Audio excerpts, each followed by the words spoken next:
Pensez à vous abonner, à liker, à commenter et à partager les vidéos pour aider les livres à trouver leur public. Vous pouvez soutenir mon travail sur ma page Tipeee en suivant le lien en description. Je vous souhaite une bonne écoute.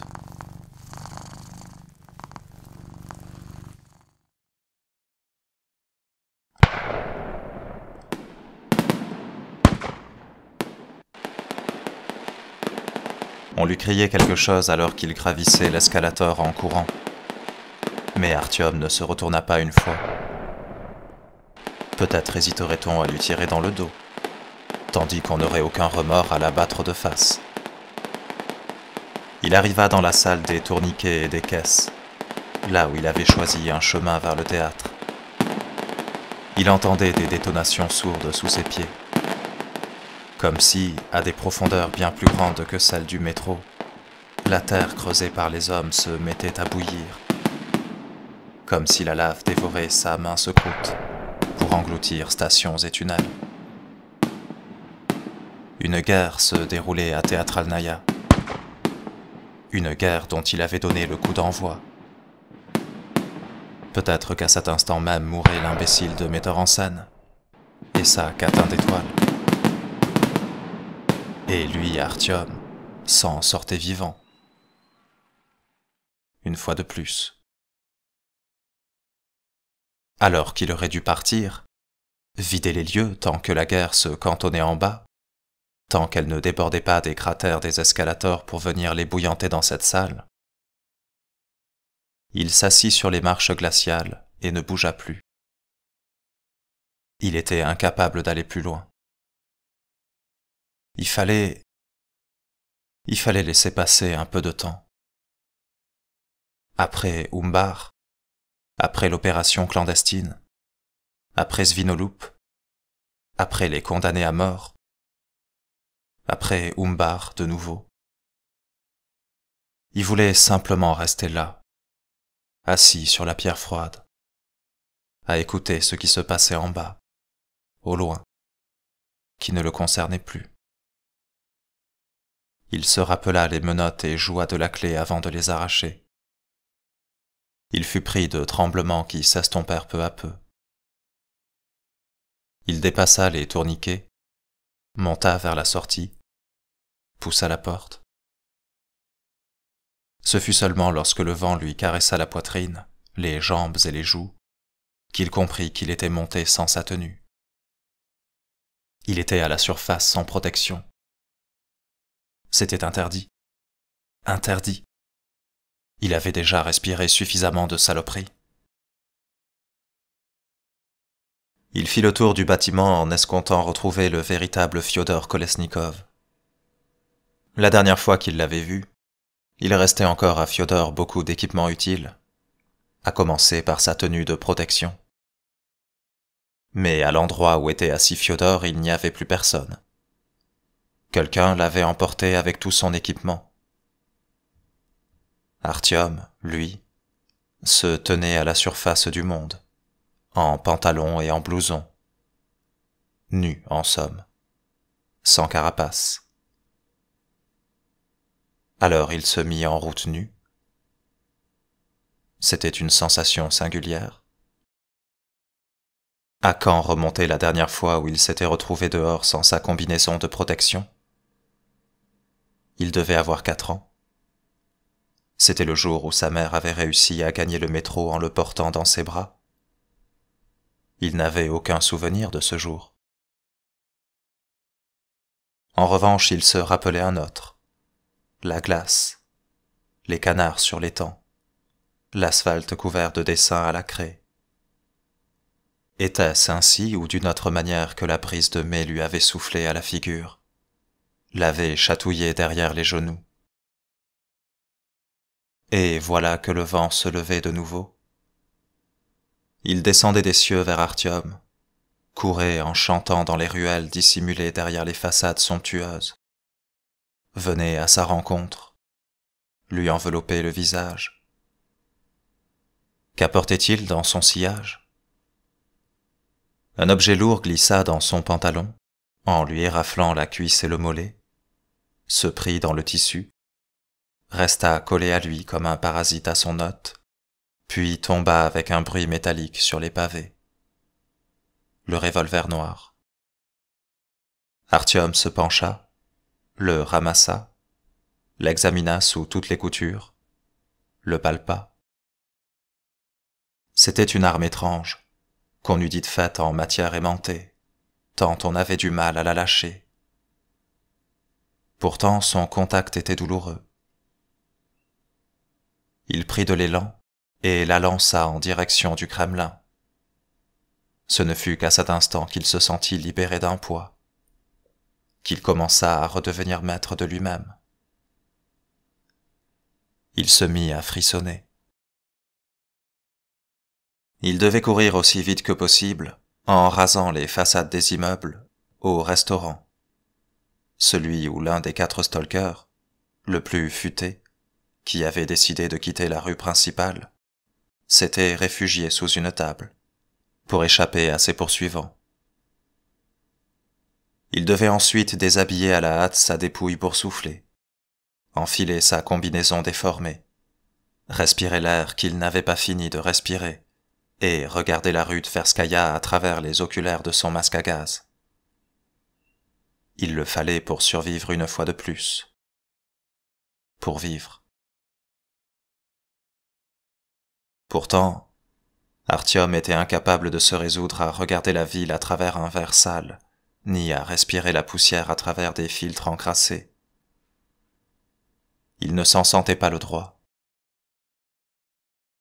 À cet instant, et même si l'illusion ne durait qu'une demi-heure ou 10 brèves minutes, vivre se résumait à cette promenade nocturne dans les artères de la ville, vêtu d'un pantalon et d'un blouson, sans être engoncé dans un étau de plastique étriqué, comme il l'avait fait 20 ans plus tôt, en tenant la main de sa mère, comme toute l'humanité le faisait 20 ans plus tôt, ou comme il y avait 27 ans, par une nuit semblable, et peut-être même exactement dans cette rue, sa mère, jeune et forcément belle, se promenait au bras de l'homme sans nom qui allait devenir son père. Qui était-il? Que lui susurrait-il? Pourquoi était-il parti? Quel homme Artyom serait-il devenu s'il était resté? Il avait pris l'habitude de haïr cet homme à la mesure de l'adoration qu'il portait à sa mère. Malgré cela, Sukhoi n'avait pas réussi à se greffer à la place de ce père arraché. Et il n'y avait personne d'autre pour s'y essayer. Pourtant, à cet instant,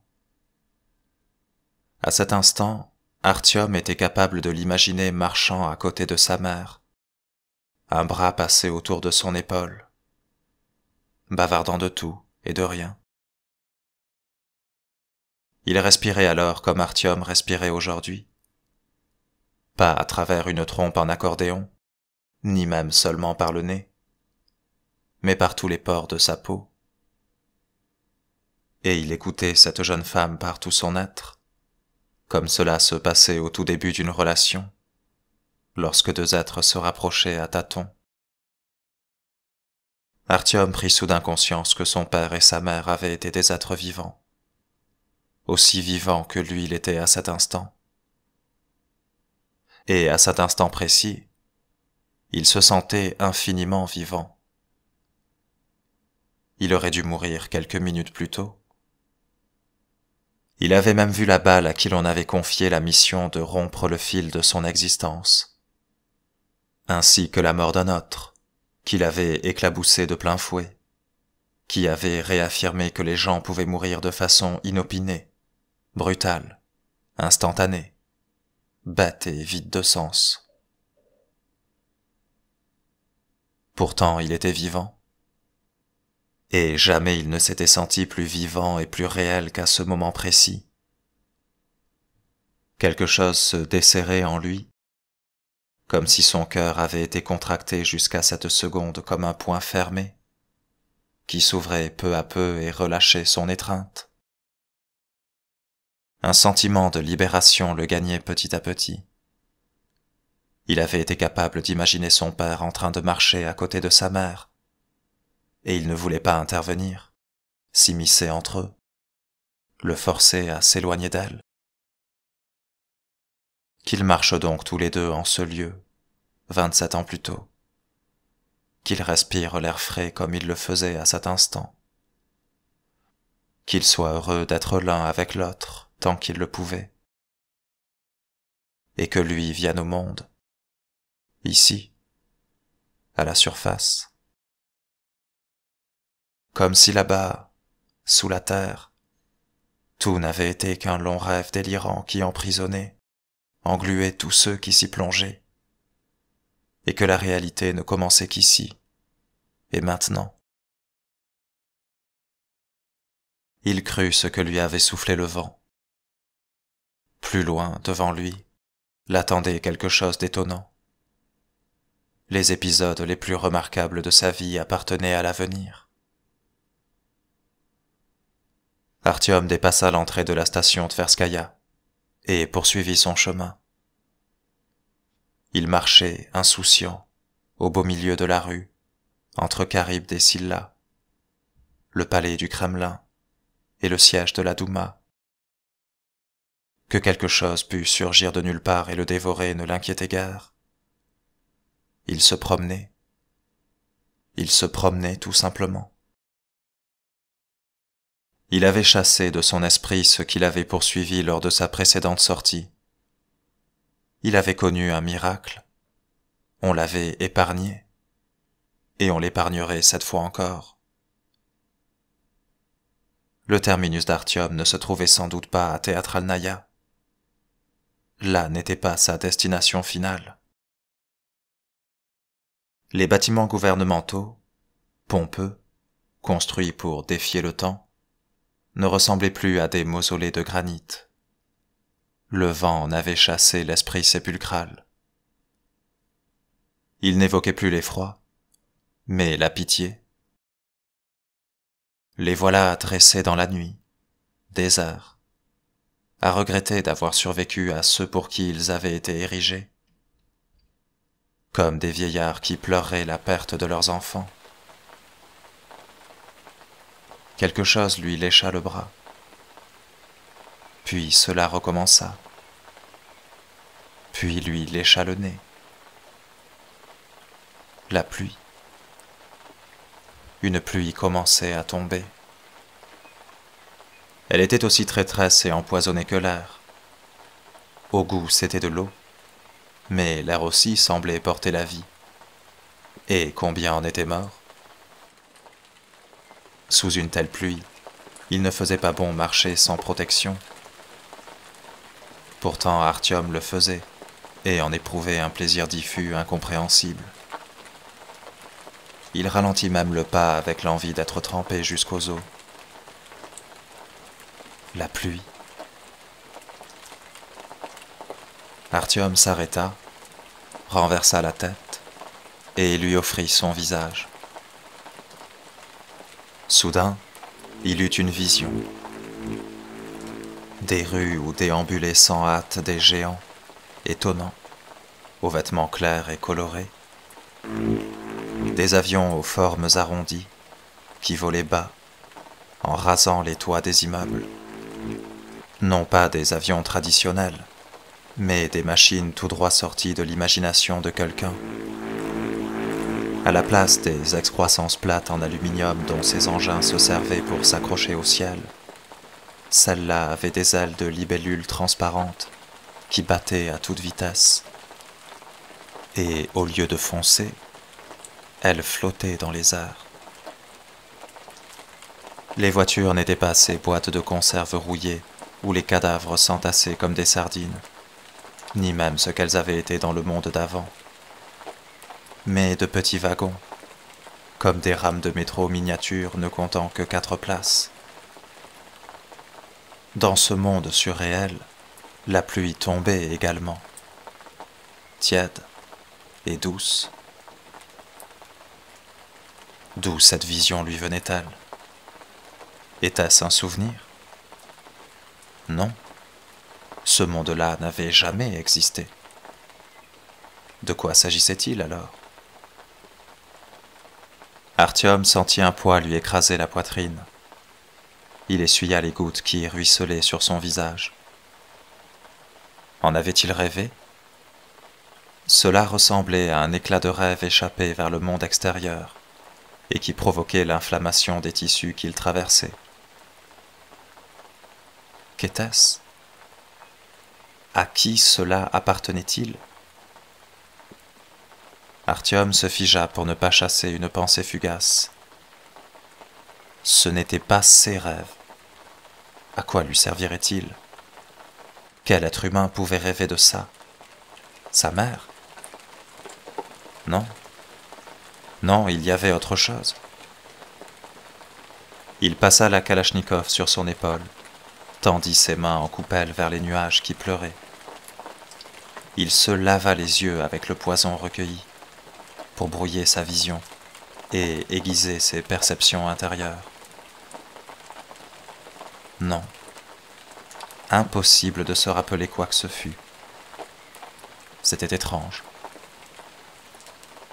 Artyom se remit en route, dépassa l'hôtel national, les facultés endormies, les monuments commémoratifs dont le souvenir s'estomperait en moins d'une génération. Il longea des tours désormais insignifiantes, des murs que plus personne ne prendrait d'assaut, toujours plus loin vers la grande bibliothèque, vers ce qui se trouvait sous ses fondations, vers Police. Si seulement ce mot pouvait faire affluer de nouveau ce qui avait été, lui permettre de revivre. Cependant, devant ses yeux s'étendait toujours la fantaisie impossible, la magnifique aberration, des avions aux ailes de libellules et des géants dans leurs drôles de wagonnets. Il était impossible d'échapper à cet univers étranger, impossible de le chasser. Qu'était-ce? Arrivé devant le portail, Artyom sonna selon un code particulier secret.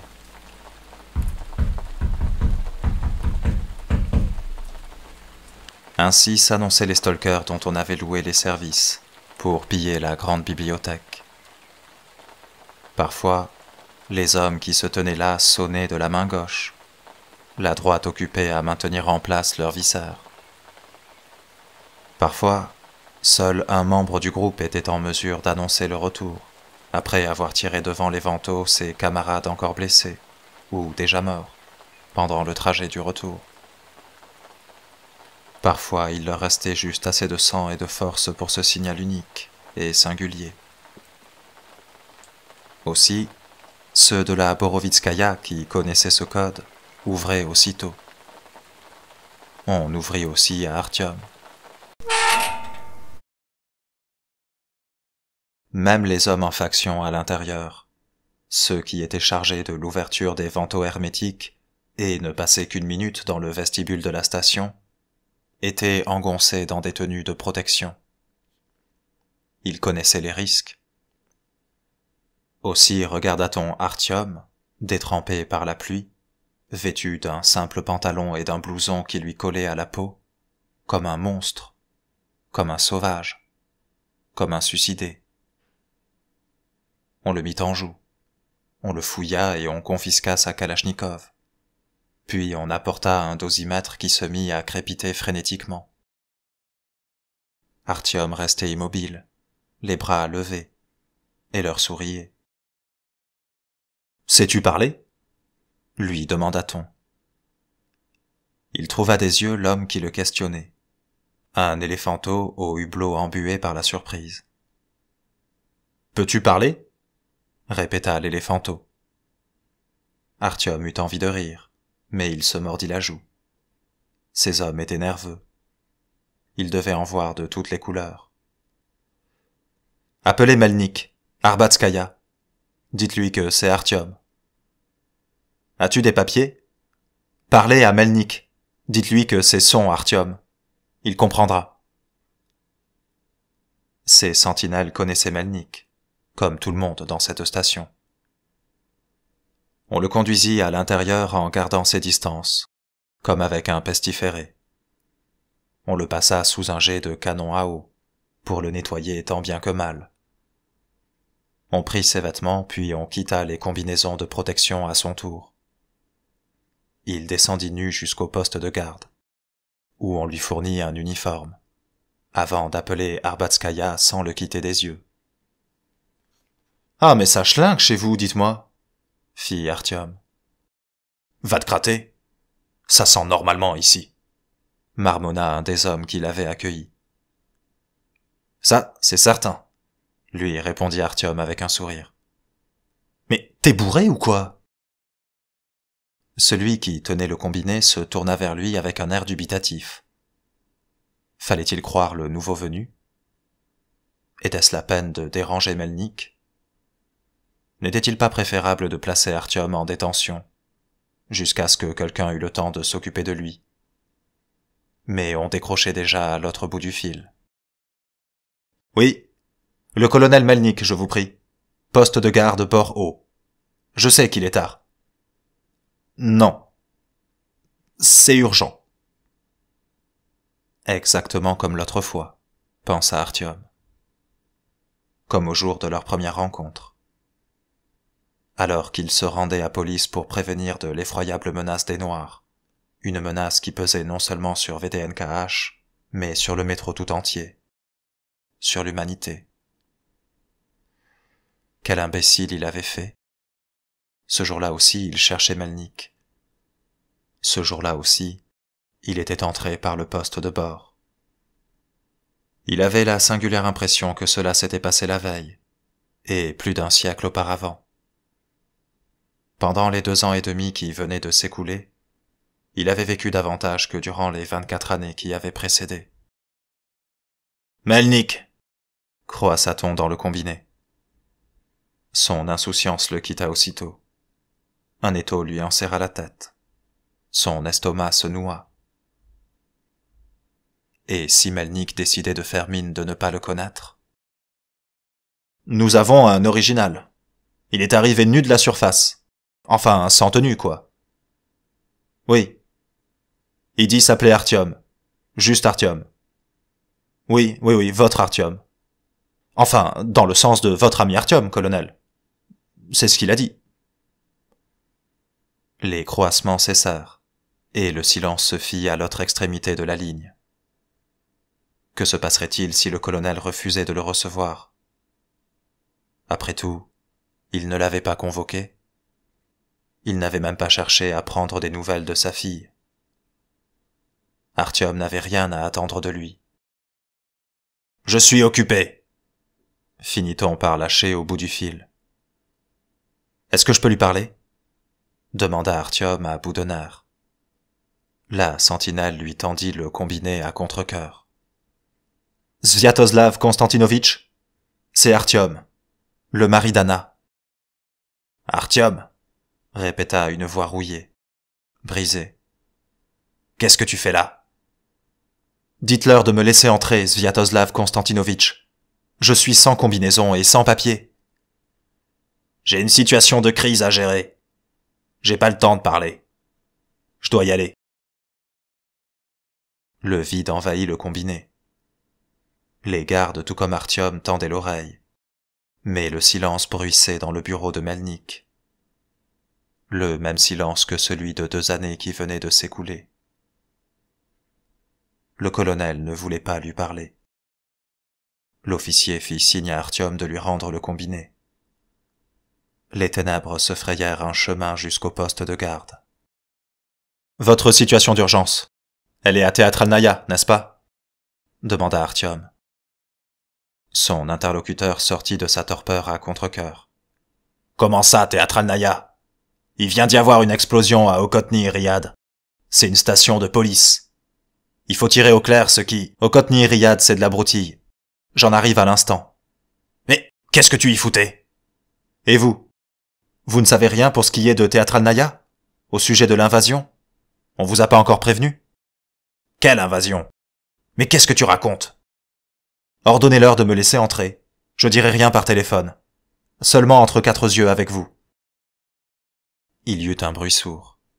Melnik venait de poser le combiné sur la table. Artyom l'entendit s'adresser à quelqu'un. « Anzor! Quelles nouvelles de Smolenskaya? Se sont-ils mis en route? »« Ouais, on y va. Emmène les Tiagas avec toi.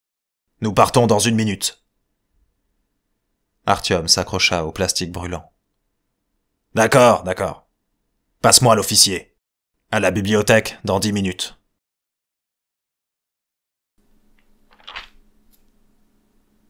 Police. Dans le métro moscovite, certaines stations vivaient repues. Elles étaient peu nombreuses, mais elles existaient. Comparées aux stations indigentes, sauvages ou abandonnées, elles faisaient figure de paradis. Mais en regard de police, elles n'étaient que des porcheries, où, il est vrai, on mangeait à satiété. Si le métro avait un cœur, c'est là qu'il se trouvait, dans ces 4 stations et les artères de correspondance qui les reliaient. Borovitskaya, Alexandrovski Sad, Biblioteka imeni Lenina et Arbatskaya. C'étaient les seuls où les hommes refusaient de renoncer à ce qu'ils avaient été jadis. Les professeurs émérites d'université, les chercheurs de disciplines obscures, les gens de lettres, les artistes, à l'exception des comédiens, n'avaient qu'une seule destinée dans les autres stations: mourir à petit feu. Personne n'avait besoin de ces feignants gâtés. Leur savoir n'expliquait rien du monde nouveau, et nul n'avait la patience de s'intéresser à leurs arts. Ils pouvaient éplucher les champignons, récurer les tunnels, ou pédaler, parce que l'électricité du métro ne tombait pas du ciel. En revanche, s'ils voulaient éviter les ennuis, ils ne devaient pas user de mots trop savants, ni ramener leur science. Un excès de pédantisme se payait en nature. C'était ainsi dans tout le métro, sauf à Police. Dans ces stations, ils étaient choyés, nourris. Ils pouvaient se laver et panser leurs plaies. Dans le métro, nombre d'anciens mots perdaient leur sens et se muaient en coquilles vides, comme culture. Le vocable existait, mais si on voulait le goûter, c'était la pourriture et l'amertume qui imprégnaient le palais. Il en allait ainsi à VDNKH, sur la ligne rouge, à la Hanse, mais pas à Police, où ce mot avait encore une saveur sucrée. On le suçait, on le rongeait, on en faisait de pleines réserves. Il y avait là de la place pour autre chose que des stocks de champignons. Biblioteka imeni Lenina disposait d'accès direct au bâtiment de la grande bibliothèque, jadis la Bibliothèque nationale de Russie. Pour prévenir toute intrusion dans les sous-sols par ces points d'entrée, ils avaient tous été murés voilà longtemps, et on n'accédait plus à la station que par le vestibule de Borovitskaya. Aussi Artyom et son escorte y arrivèrent-ils bien avant que les 10 minutes octroyées par Melnik ne fussent écoulées.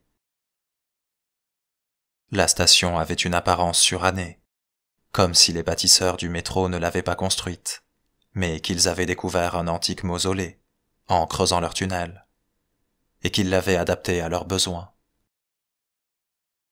La salle principale détonnait avec le reste du réseau.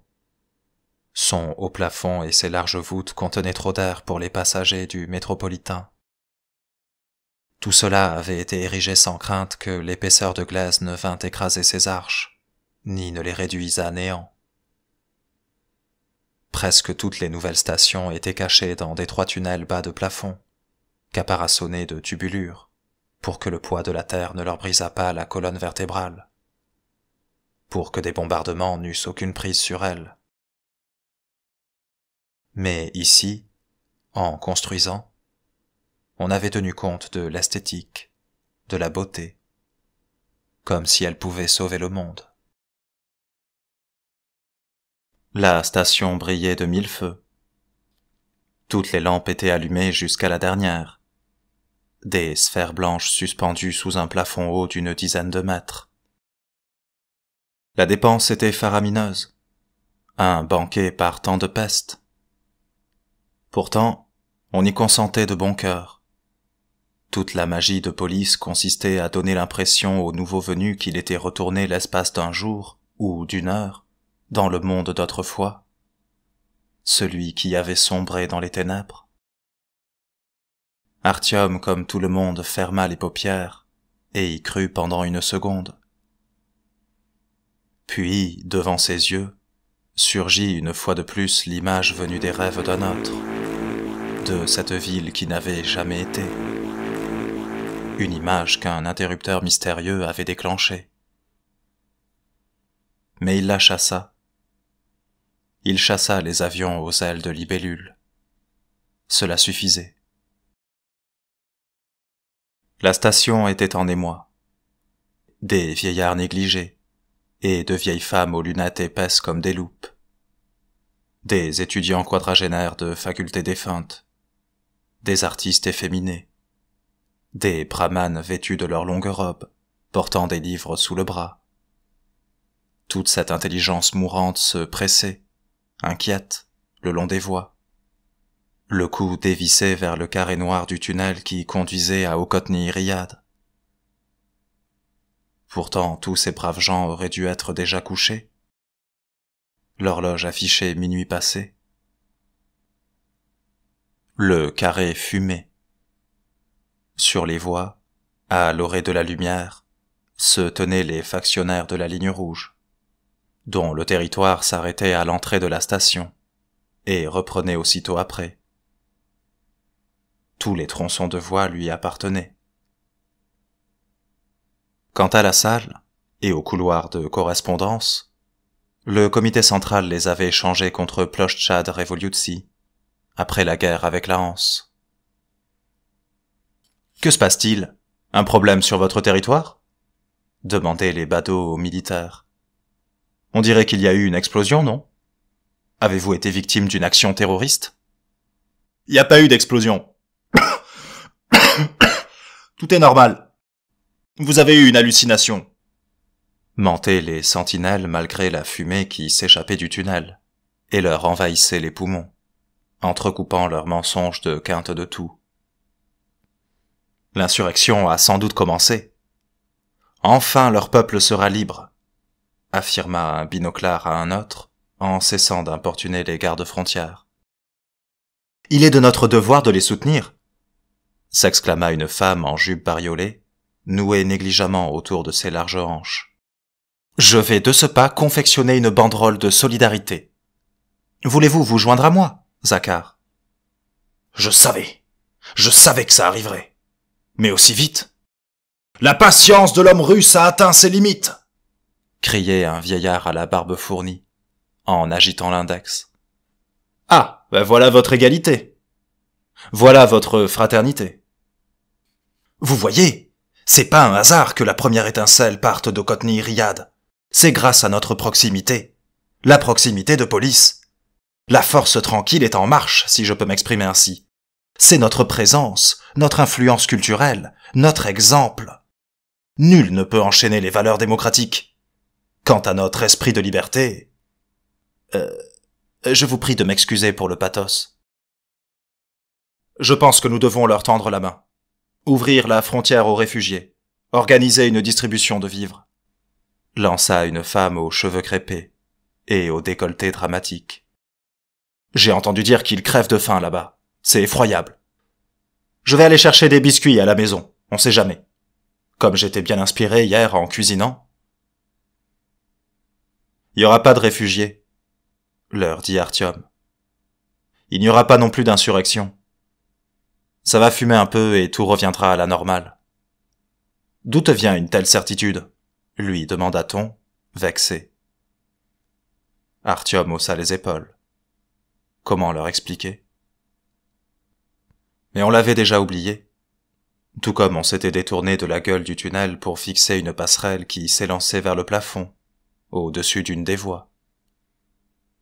Comme une coulée de lave, des hommes vêtus de noir en descendaient silencieusement. Des cagoules couvraient leurs visages, des gilets en kevlar leurs torses, des casques lourds à la visière relevée complétaient leur tenue. Chacun portait un AK-74, muni d'un silencieux. Un murmure se leva dans la salle. « L'ordre !» répéta Artyom en chuchotant. Son cœur battit plus vite. Les brûlures de cigarettes qui avaient oblitéré lettre après lettre son « qui, si ce n'est nous ?» le démangèrent. Et, comme toujours, la réponse à cette question était « personne ». La colonne s'écoula vers l'entrée du tunnel et s'arrêta. Artyom se fraya un chemin dans la foule, en entraînant l'escorte qui l'accompagnait dans son sillage. Il compta les troupes. 50 hommes. Ils étaient nombreux. Melnik avait donc réussi à remplacer les pertes. Artyom observa les visages masqués, en essayant de reconnaître des yeux cernés de noir. D'anciens camarades étaient-ils présents dans leur rang?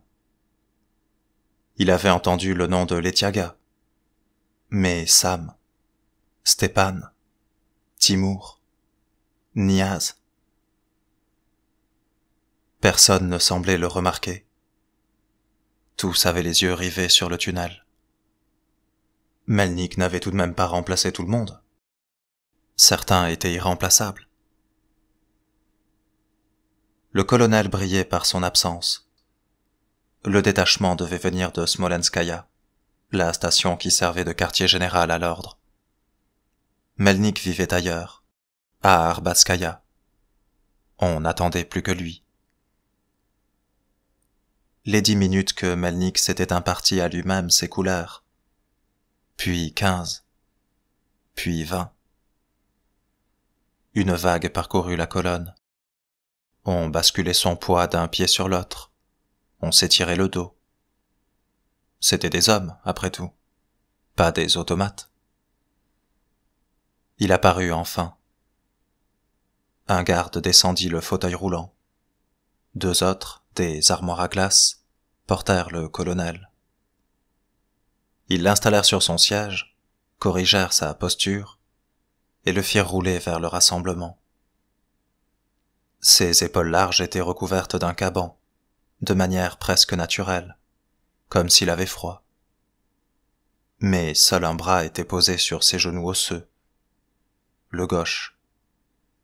Le droit avait été sectionné à l'épaule, et c'était pour lui qu'on avait imaginé l'effet vestimentaire. 2 années presque s'étaient écoulées, et il cachait toujours son moignon. Il refusait de s'y faire, comme si son bras pouvait encore repousser, et que ce n'était qu'une question de patience. La colonne pivota dans un mouvement coordonné pour faire face à son commandant. Après avoir été parcourue d'un spasme, la foule se raidit. Artyom se rendit compte que lui aussi se tenait au garde-à-vous, quand son dos protesta contre ce traitement. « Repos !» grinça Melnik. Il s'était asséché, et son teint avait jauni. Ses cheveux, jadis noirs de jais striés d'une mèche blanche, s'étaient délavés pour devenir d'un gris sale uniforme. Pourtant, il n'avait rien perdu de sa dureté. Ses rides et ses replis de chair ne faisaient que souligner ses traits taillés à la serpe. Et maintenant qu'Artyom l'observait de plus près, il remarqua que la flamme dans ses yeux, loin de s'être éteinte, brillait plus vive que jamais. Le jeune homme fendit la foule dans sa direction. « Laissez-moi passer, je dois voir le colonel. » Il fut aussitôt écarté, repoussé par des mains gantées de noir. Un des 2 costauds qui lui barrait la route l'apostropha d'une voix étonnée. « Artyom ? C'est toi ? Letiaga ?»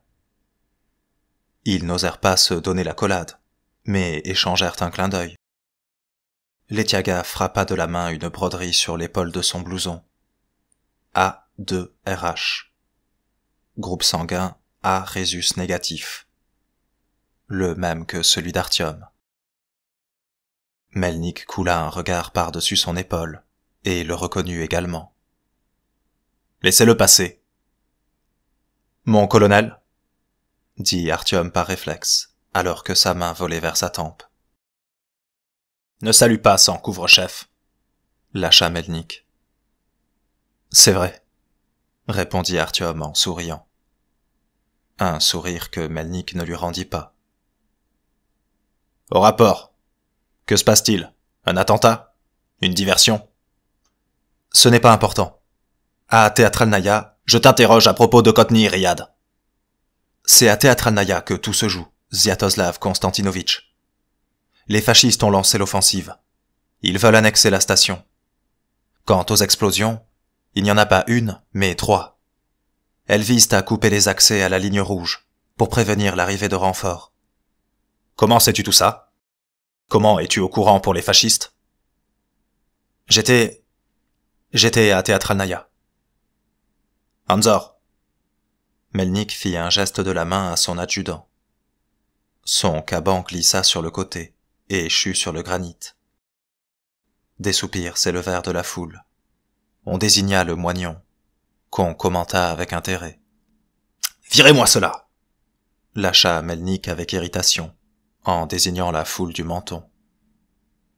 La colonne se défit instantanément, devint une chaîne qui s'étira pour encercler les badauds et les éloigner du colonel et du tunnel. « Salaud de militaire !» marmonnait-on dans la foule d'un ton acerbe. « Tu es certain qu'il compte annexer la station ?» demanda Melnik, incrédule. « C'est contraire aux accords. » Ils disent que s'ils ne l'annexent pas, les rouges le feront. « Qu'est-ce que tu fichais là-bas ?» Melnik le regardait de bas en haut, mais Artyom avait l'impression du contraire. « Est-ce qu'on pourrait en parler plus tard? Juste tous les deux. »« Juste tous les deux, » répéta le colonel en palpant son genou. Ses jambes étaient atrophiées, inertes, inutiles. « Anzor !» lâcha-t-il tout bas d'une voix sèche. « En ce qui concerne les fascistes, nous aurions pu le deviner par nous-mêmes. Non ?» Enfin, certains maillons de la chaîne humaine commençaient à se retourner vers leur petit groupe, en reconnaissant Artyom. Cela lui mit du baume au cœur. Peut-être que certains souriaient même sous leur masque. Il était vrai qu'il était parti depuis un peu moins de 2 ans, mais il aurait pu tout aussi bien avoir disparu un siècle. Il était difficile d'oublier un homme avec qui on avait combattu coude à coude. Il avait eu tort de douter. « Oui, mon colonel. »« Attends. S'il coupe l'accès à Okotny Riyad, Plochtchad Revolutsi ne pourra pas recevoir de renfort, elle non plus. Il n'y a qu'un seul moyen de la rejoindre depuis la ligne rouge via Teatralnaïa, non ?»« C'est exact, » confirma Anzor. « Si tout cela est vrai... » Melnik fit tourner la roue gauche de son fauteuil qui décrivit un demi-tour. « À leur place, j'essaierai de l'ajouter directement dans mon escarcelle. Cela leur ferait 2 stations au lieu d'1. »« Ce serait un crime que de ne pas essayer, » se dit Artyom. Quitte à verser du sang, Dietmar allait sûrement tenter le doublé. La question est, ne s'attaque-t-il pas à un trop gros morceau? Dis-moi, ont-ils réussi à couper tous les couloirs? Au moins un est toujours intact, répondit Artyom. Bon, ça veut dire que les rouges vont transférer leurs forces et répliquer. Qu'est-ce que cela signifie? Une grande guerre à 2 pas de chez nous, de police, qui arrive de 3 directions différentes. Il leva la main gauche et replia les doigts l'un après l'autre. Plochtchad Revolutsi est à 1 tronçon de voie de notre Arbatskaya. De même pour Okotny Riyad. Et ici la bibliothèque. Et idem pour Borovitskaya et le Reich, avec leur Tchekovskaya. La guerre nous touchera forcément. La question est de savoir quand. Demain? Après-demain? Dans 1 semaine? Melnik observa ses hommes. Leur nombre suffisait à peine pour nettoyer un demi-quai. Laissez-en la moitié ici, ordonna-t-il à Anzor. Envoie l'autre à Plochtchad Revolutsi. Puis il se propulsa seul vers le pied de l'escalier. Sviatoslav Konstantinovitch, je voudrais vous parler. Viens, lâcha le colonel sans s'arrêter. On le conduisit à Arbatskaya, où le colonel avait ses quartiers. Le voyage se déroula en silence. Artyom ne voulait pas parler devant des témoins. Melnik, lui, ne voulait pas parler du tout. Il abandonna Artyom dans l'antichambre avec les Tiagas et s'enferma dans son bureau. Anzor, qu'il ne connaissait ni l'un ni l'autre, partit au pas de course remplir une mission. Et ce ne fut qu'à cet instant que les Tiagas étreignit Artyom, manquant de lui briser les os, et lui adressa un clin d'œil complice. « Comment tu vas ?» demanda-t-il en chuchotant. « Vous me manquez. »« Il veut pas te réintégrer ?» fit les Tiagas en désignant la porte fermée de la tête. « Pourquoi est-ce qu'il t'en veut ?»« À cause d'Anna. Faut dire que, sur ce coup-là, tu lui as arraché la prunelle de ses yeux. » Les Tiagas rit silencieusement et poussa Artyom du coude. « Tu pensais vraiment qu'il l'avait élevé pour des chenapans de notre espèce ? Et vous, comment ça va ? » On a recruté pas mal de nouveaux, suite au bunker. Ils échangèrent un regard et laissèrent planer le silence. Oui. Il ne répond pas. Il a coupé les communications. Il ne répond plus. Nous réussirons à le contacter, Alexei Felixovitch. Nous lui remettrons le pliant en main propre. Bien reçu. Oui. La voix de Melnik s'échappait, à peine audible, de sous la porte. L'information traversa l'esprit d'Artyom. Melnik rendait des comptes à quelqu'un. À un certain Felixovitch. Melnik. Pour faire comme si de rien n'était, comme s'il n'avait rien entendu, il s'adressa à Letiaga. « Comment va-t-il ?»« Comment fit le stalker d'une voix hésitante qui se mua en un souffle. Avant d'aller à la bibliothèque, il a voulu passer par les commodités. Une fois dedans, il est tombé de son satané fauteuil. Nous, bien sûr, on n'était pas loin, à l'extérieur. On a voulu entrer pour le relever, normal. Ses jambes ne répondent plus et il ne lui reste qu'un bras. Et lui, il se met à hurler « Barrez-vous !» Il a passé 10 minutes à se tortiller là-dedans, jusqu'à remonter sur le fauteuil. Je sais même pas comment il s'y est pris avec son unique bras. Tout ça pour qu'on ne le voie pas par terre avec le froc baissé. Voilà comment il va. Ouais. C'est ça. Enfin. Et toi, quel bon vent t'amène ? Artyom jaugea les Tiagas. Dans le bunker, le stalker avait pris des balles pour le protéger. Quand l'arme d'Artyom s'était enrayée, il avait bondi de son abri pour attirer le feu sur lui. Artyom avait ensuite traîné son corps bardé de plomb pour rejoindre l'infirmier, qui avait pronostiqué sa mort à brève échéance, à cause d'une perte de sang trop importante.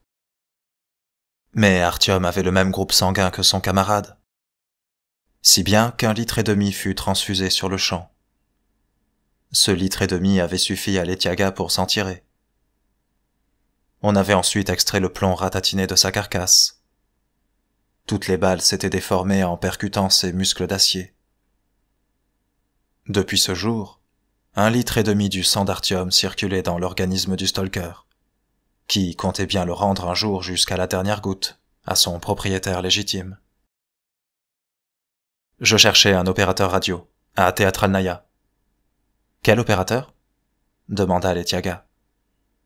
Il y en avait un qui prétendait avoir trouvé des survivants. D'autres que nous, quelque part dans le nord. C'est une histoire étrange. Moi-même, tu sais combien de fois j'ai essayé. Je voulais capter un signal, mais tout était vide. Et lui... Alors j'ai... Letiaga hocha la tête l'air goguenard. « Va te faire voir !» s'esclaffa Artyom en lui frappant son ventre aussi dur que la pierre. « Artyom !» cria-t-on derrière la porte. « Dis-toi qu'il est normal, » lui recommanda Letiaga. « Peut-être qu'il voudra bien te réintégrer. Parce que toi aussi tu nous manques. » La pièce était vaste, à la mesure de son occupant. Melnik roula derrière un grand bureau qui disparaissait sous des piles de papier. Il ajusta son caban et le fauteuil disparut du champ de vision. On eût dit qu'un homme frigorifié était assis derrière la table, dans un lieu mal chauffé. « Letiaga !» aboya-t-il dans l'entrebâillement de la porte. « J'ai besoin de 3 hommes, des volontaires. Il faut apporter une enveloppe au Führer. Tu en es. Trouve-m'en 2 autres. » Des cartes tapissaient les murs, couvertes de petits drapeaux et de flèches. Des listes de noms étaient affichées çà et là, avec des annotations, les horaires de service. Sur un mur était accrochée une autre liste, une liste particulière, une longue liste. Au-dessous, il y avait une étagère sur laquelle était posé un petit verre à facettes, à moitié rempli d'un liquide trouble, blanchâtre. Comme si quelqu'un avait bu une petite gorgée du samogon avant de le reposer là. Quelqu'un de cette liste. Mais non. C'était Melnik qui saluait leur mémoire. Dans les premiers temps, c'était un rituel quotidien. Mais, tout comme la manche de son caban demeurait désespérément vide, rien ne pouvait faire revenir leur compagnon d'entre les morts. Artyom sentit une boule se former dans sa gorge. « Merci de me recevoir, Sviatoslav Konstantinovitch. » Hunter se trouvait-il sur cette liste? Il n'était pas mort dans le bunker, lui. « Ferme la porte. »« Pourquoi es-tu venu, Artyom ?» Maintenant qu'ils étaient entre 4 yeux, le ton du colonel devint plus dur, plus tranchant. « Qu'est-ce que tu fais ici? Et qu'est-ce que tu faisais là-bas, à Teatralnaïa ?»« Je suis venu pour vous voir. Je ne sais pas si je peux dire ce que je sais à qui que ce soit d'autre. Quant à ce que je faisais là-bas... » Melnik ne le regardait pas. Il peinait à se rouler une cigarette d'une seule main. La peur empêcha Artyom de lui proposer son aide. « Eh bien, on dirait qu'il se trame une drôle d'histoire. Pour résumer, je suis presque certain que... » Artyom prit une profonde inspiration. « Je suis presque certain que nous ne sommes pas les seuls survivants. »« Mais encore ?» À Teatralnaïa, j'ai trouvé un homme qui a réussi à capter des messages radio d'une autre ville, Poliarny et Zori, je crois. Quelque part du côté de Mourmansk. Il a discuté avec eux, et il semble qu'on peut vivre là-bas. D'autre part, une information circule comme quoi des gens d'ailleurs seraient venus à Moscou. De là-bas, sans doute. De Poliarny et Zori. Ils seraient descendus à la station Tcherkizovskaya, sur la ligne rouge. Ils auraient dit d'où ils venaient. Ce qui est très intéressant, c'est qu'on les aurait fait disparaître aussitôt. D'après ce qu'on raconte, bien sûr. Qui ça, on? Le comité central. Ensuite, on s'est mis à arrêter tous ceux qui avaient vu ces gens, ainsi que ceux qui propageaient cette histoire. Sachant que tous ceux-là ont été envoyés à Loubianka. C'est vous dire si l'affaire est sérieuse. Vous comprenez? Non. Artyom se passa la main sur la tête pour aplatir un épi. Non, répéta Melnik. Personne vous a fait un rapport quant aux gens de Poliarny et Zori, sur votre ligne téléphonique spéciale? Peut-être que le groupe qui a rejoint le métro à Tcherkizovskaya n'était pas le seul en cause. Où est ton opérateur radio? Où est-il maintenant? Le coupa Melnik. Il n'est plus. Il a été abattu. Les rouges. Ils sont venus à Teatralnaïa et l'ont emmené. Des barbouzes. Et... Artyom fit une pause pour remettre ses idées en ordre. C'est lui qu'il venait chercher. Lui. Pas moi. On a dit que l'ordre émanait directement de l'appareil central. Il le visait à lui. À ce moment-là, ils ignoraient tout de mon existence. Qui? Quoi? Melnik alluma sa cigarette. La fumée ondulait devant ses yeux, mais nulle larme ne s'y formait. Les lourdes volutes peinaient à monter jusqu'au plafond et restaient en nuages épais au-dessus de la tête du colonel. Et il savait pour Poliarniezori. Et qu'en étant au courant, il s'évertuait à cacher cette information, en éliminant tous ceux qui viendraient à la découvrir, ceux qui ont eu l'occasion de parler avec eux, enfin les autres.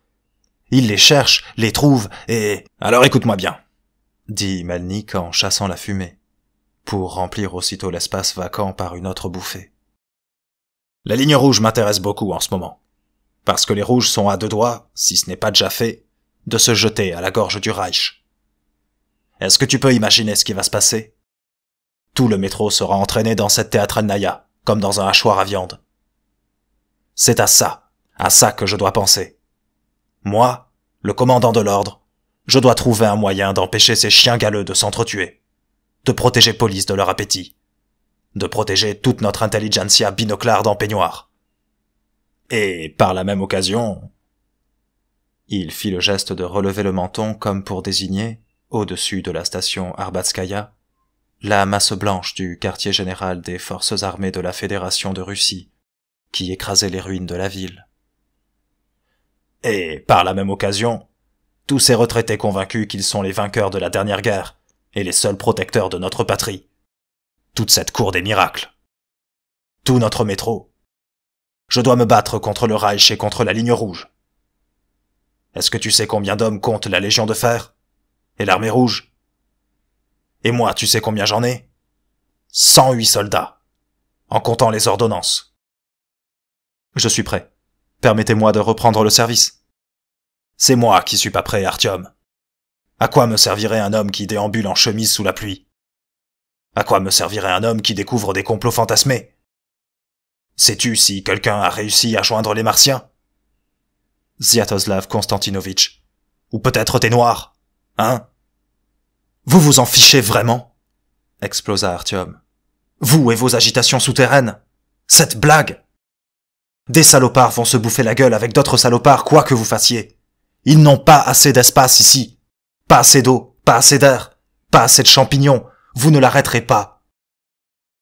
Tout ce que vous y gagnerez, c'est de laisser dans la bataille la moitié de nos gars. Voire tous les gars. Quelle différence cela fera-t-il? Qu'est-ce que ça résoudra? Artyom désigna de la main le petit verre à facettes que les défunts n'avaient pas terminé. Les gars ont tous prêté serment. Tout comme moi. Et tout comme toi, Artyom. S'il faut donner sa vie pour sauver ce putain de métro, alors nous la donnerons. Et je t'interdis de me balancer leur mort à la figure. Petit con. Je suis sorti du bunker avec un bras pour tout membre valide. Toi, t'en es ressorti entier. Et pour faire quoi? Pour pouvoir te cramer à petit feu dans tes expéditions à la surface?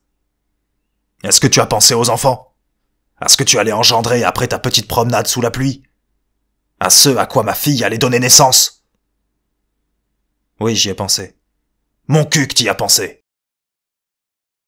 Mais vous, avez-vous seulement réfléchi à la possibilité de partir d'ici? À retourner à la surface? Faire sortir tous ces... dehors? S'il existe ne serait-ce qu'un endroit habitable là-haut, alors il est pour nous. Quand j'étais sous la pluie aujourd'hui, je me suis enfin senti dans la peau d'un être humain. Là-haut. Même si je dois en crever. Et je suis redescendu dans notre puanteur, dans notre cloaque. Ce sont pas seulement les rouges et les fascistes qui sont redevenus des bêtes, c'est notre lot à tous. Nous vivons dans des cavernes, et nous retournons peu à peu à l'état primitif. Vous avez laissé votre bras et vos jambes dans le bunker, mais à la prochaine guerre, ce sera peut-être votre tête. Et qui prendra votre place? Y a-t-il au moins quelqu'un qui en ait la carrure? Non, personne. S'il existe un lieu de vie possible, alors il faut y aller. Et je vous le dis, il semblerait qu'il y en ait un. Et peut-être que les rouges ne l'ignorent pas. Tu sais quoi, Artyom? La voix de Melnik n'était plus qu'un sifflement. Je t'ai écouté. Maintenant, écoute-moi. Cesse de te ridiculiser et de me faire honte par la même occasion. Les gens savent qui est le père de ton épouse. Et toutes ces conneries, tout ça me retombe dessus, tu comprends? Alors ne t'avise pas de répéter à quiconque des conneries. Pourquoi alors faire disparaître tous ceux qui ont vu ces gens, ou qui en ont entendu parler? Artyom, Artyom! Ferme-la, nom de Dieu! Mais qu'a-t-elle donc pu te trouver? Est-il possible qu'elle ne le voie pas? Qu'elle ne voit pas quoi? Demanda Artyom faiblement, parce qu'il n'avait plus assez d'air pour élever la voix. Que tu es schizo! Ça a commencé avec les Noirs, et ça continue avec le complot! Ils t'ont bouffé la cervelle, tes Noirs. J'imagine que tu lui as raconté l'histoire des Noirs. Qu'il ne fallait pas, avec les missiles, qu'ils étaient gentils, des anges descendus sur Terre, des ambassadeurs divins, qu'ils représentaient la dernière chance de survie pour l'humanité, qu'il aurait suffi de leur parler, laisser ces monstres pénétrer dans son crâne, se détendre et recevoir du plaisir. Comme toi. Je vais vous dire un truc. Ouais, je l'ai déjà dit. Mais je vais le redire. En annihilant les Noirs, nous avons commis la plus effroyable erreur possible. Je ne sais rien sur le compte des anges, mais je suis certain que c'était pas des démons. Quelle qu'ait été leur apparence. Oui, ils cherchaient à établir un contact avec nous. Et oui, j'avais été choisi. Parce que je les avais trouvés quand j'étais môme. J'avais été le premier, comme je l'ai dit, et ils m'avaient adopté. Moi, je résistais, j'avais peur qu'ils se servent de moi comme d'une marionnette, qui me transforme en l'un des leurs. Tout ça parce que j'étais un imbécile et un lâche. J'étais si lâche que je les ai tous. Jusqu'au dernier. Pour ne courir aucun risque avec ces missiles. Juste pour ne pas savoir ce qui allait se passer quand ils me parleraient. Je savais parfaitement que je détruisais une nouvelle forme de vie intelligente sur Terre, et par la même occasion notre dernière chance de survie. Mais tout le monde m'applaudissait et me tapait dans le dos, les femmes, les enfants, les hommes. Tout le monde pensait que je les avais sauvés des monstres, alors que je venais de tous les condamner à rester sous terre, à jamais. Les femmes, les enfants et tous ceux qui allaient naître. Si jamais c'était encore possible. Melnik le regardait froidement, sans émotion. Artyom était incapable d'éveiller en lui ni culpabilité, ni désespoir, ni espérance. Nous n'aurions pas dû faire cela. Sous terre, nous sommes devenus des bêtes, au point de sauter à la gorge de tous ceux qui nous approchent trop. Les Noirs, ils nous cherchaient. Ils cherchaient une symbiose avec nous. Nous aurions pu remonter à la surface si nous nous étions associés. Ils étaient notre salut. Ils avaient été envoyés pour nous tester, savoir si nous méritions ou non le pardon, pour ce que nous avons fait de notre planète, de nous-mêmes. Tu m'as déjà sorti ton prêche. Oui, et à Anna aussi. Vous êtes les seuls à qui j'en ai parlé. À personne d'autre. Parce que j'ai honte de dire la vérité. J'étais un lâche et je le suis resté. Bah c'est très bien. C'est très bien que tu sois un lâche. Au moins tu te promènes en liberté et tu croupis pas dans une maison de fous, habillé d'une camisole, à te cogner la tête contre les murs. Je l'avais prévenu, cette idiote. T'es complètement fêlé. Regarde-toi dans une glace. Si ça tenait qu'à moi. Artyom secoua la tête. Mais avec eux tout est fini, bien sûr. Mais s'il y avait un autre endroit où l'on pouvait vivre, où des gens vivent, alors tout n'est pas perdu. On dirait que dans ce cas, le sort que tu as réservé à tes frères d'intellect n'est pas si terrible, pas vrai? C'est pour ça que tu montes là-haut? Pour ça que tu passes des heures à écouter la radio? Pour un pardon? Il mordit sa cigarette et manœuvra son fauteuil de la main gauche. Il quitta la table et se rapprocha d'Artyom. « Est-ce que je pourrais m'en griller une ?» demanda Artyom. « T'as pété un fusible, Artyom. Est-ce que tu comprends ça? Ce fameux jour sur la tour. Et ce que tu fais aujourd'hui, tout ça c'est le fruit de ton imagination. C'est de la schizophrénie. Et non, tu ne peux pas t'en griller une. C'est tout, Artyom. J'ai une guerre qui commence dans 2 stations. Et toi, va, Artyom. Pars. Tu as laissé ma fille seule là-bas? Ouais. Comment va-t-elle? Bien, ça va, elle va bien. J'espère sincèrement qu'elle va te laisser tomber. qu'elle se trouvera un bonhomme normal. Elle mérite mieux qu'un psychopathe cyclotimique qui se promène à poil à la surface. À quoi bon tout ça? Quitte-la, Artyom. Laisse-la partir. Qu'elle revienne, je lui pardonnerai. Dis-le lui. Qu'elle revienne. Je le lui dirai. À une condition. Melnik souffla la fumée à travers sa cigarette. Quelle condition? Contre quoi veux-tu échanger ta femme? Les 3 hommes qui porteront l'enveloppe au Reich. Je serai le 4e.